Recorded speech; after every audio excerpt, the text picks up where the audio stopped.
जम्मू कश्मीर में 11 नवंबर को बडगाम और नगरोटा विधानसभा सीटों पर उपचुनाव होने वाले हैं और इस बार इन सीटों पर कश्मीरी पंडितों की भागीदारी अहम मानी जा रही है। राहत और पुनर्वास आयुक्त डॉक्टर अरविंद ने बताया कि जम्मू, दिल्ली और देश के अन्य हिस्सों में रह रहे कश्मीरी पंडित मतदाताओं के लिए सभी आवश्यक इंतजाम कर लिए गए हैं। प्रवासी शिविरों और गैर शिविरों में मतदान केंद्र बनाए गए हैं। वहीं जो मतदाता व्यक्तिगत रूप से वोट नहीं डाल सकते, उनके लिए डाक मत पत्र की सुविधा भी कराई गई है। करवानी ने सुरक्षा व्यवस्था का भरोसा दिलाते हुए कश्मीरी पंडितों से अपील की है कि वे 11 नवंबर को बड़ी संख्या में बाहर निकलें और अपने मताधिकार का उपयोग करें।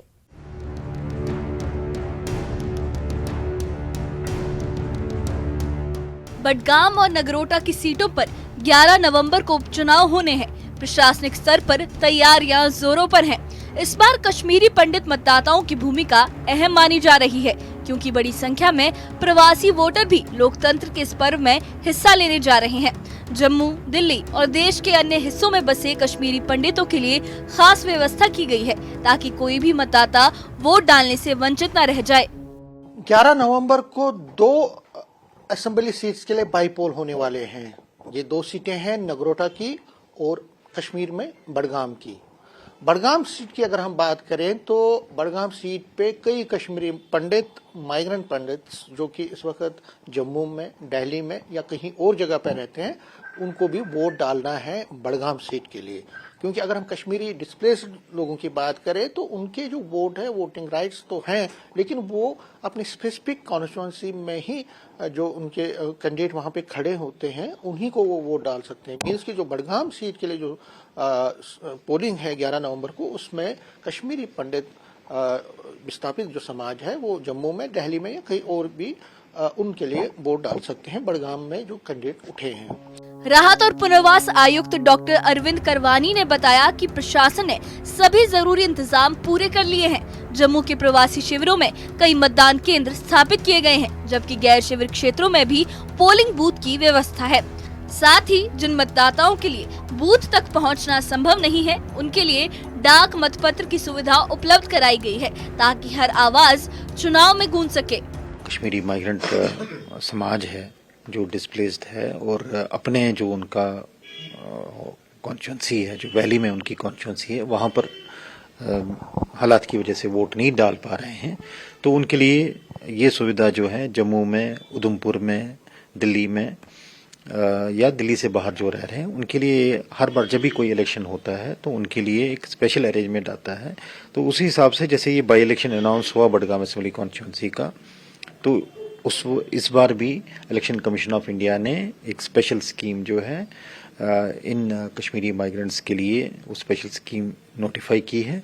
उस स्पेशल स्कीम के हिसाब से जम्मू में स्पेशल पोलिंग स्टेशन, जैसे हमारे असेंबली कॉन्स्टिट्यूंसी में 19 पोलिंग स्टेशन थे जम्मू में, वैसे ही यहाँ पर भी पोलिंग स्टेशन रहेंगे। उधमपुर में भी पोलिंग स्टेशन रहेगा और दिल्ली में भी हमारे 4 पोलिंग स्टेशन रहेंगे। इसमें हमारे ARO जम्मू भी है, दूसरे हमारे ARO दिल्ली में है और ARO उधमपुर में है। सुरक्षा के मोर्चे पर भी प्रशासन ने पूरी तैयारी की है।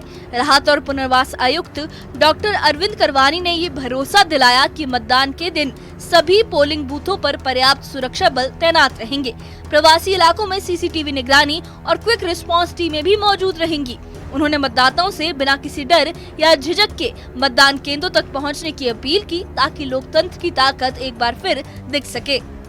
स्पेशल पोलिंग स्टेशन में वो सारा अमला लगता है एक नॉर्मल पोलिंग स्टेशन। वहाँ प्रिजाइडिंग ऑफिसर है, P1 है, P2 है, P3 है, वो सारा अमला लगता है। तो उनकी वो जो हमारे पास डिप्यूट होकर आता है स्टाफ, उनकी ट्रेनिंग्स होती है बाज़ाब्ता, उनके उसमें उनकी ट्रेनिंग भी हुई है। वैसे ही जैसे EVM की कमीशनिंग है, जो उसमें प्रोटोकॉल होता है, वो सारा किया जाता है और प्रॉपरली ट्रेन होके यहाँ स्टाफ के 2-3 राउंड ट्रेनिंग के होते हैं, उनकी प्रॉपर ब्रीफिंग होती है, ताकि फेयर एंड ट्रांसपेरेंट पोलिंग हो जाए वहाँ पे। वहीं दिल्ली और जम्मू के कई प्रवासी केंद्रों में भी मतदाताओं की सुविधा के लिए हेल्प डेस्क बनाए गए हैं। मतदान की प्रक्रिया, दस्तावेज सत्यापन और डाक मतपत्र भरने के लिए कर्मचारियों की तैनाती की गई है। प्रशासन का दावा है कि इस बार प्रक्रिया को पूरी तरह से पारदर्शी और सुगम बनाया गया है, ताकि मतदाता को किसी तरह की दिक्कत न हो।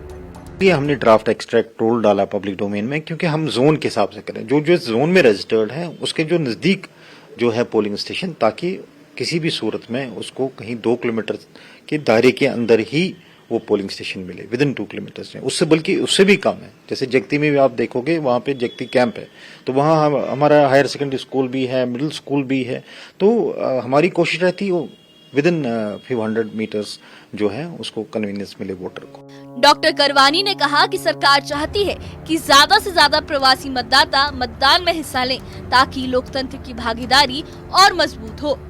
ये जो डेमोक्रेसी है ये हमने बड़े स्ट्रगल के बाद हासिल की है, और वोट हमारा जो एक यज्ञ है, जो एक डेमोक्रेसी का यज्ञ है, उसमें हर वोट जो है एक आहुति की तरह होता है।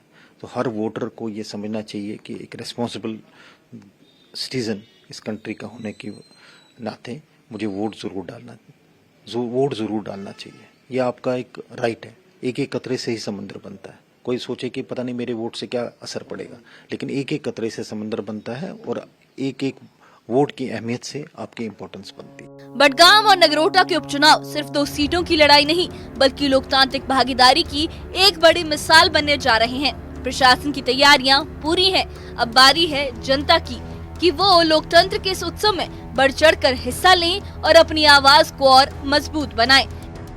न्यूज़ 18 JKLH के लिए जम्मू से समीर भट्ट की रिपोर्ट। बडगाम और नगरोटा के उपचुनाव केवल 2 सीटों की लड़ाई नहीं, बल्कि लोकतांत्रिक भागीदारी की एक बड़ी मिसाल बनने जा रहे हैं। राहत और पुनर्वास विभाग की पहल से देश भर में बसे कश्मीरी पंडितों के लिए मतदान की खास व्यवस्था की गई है।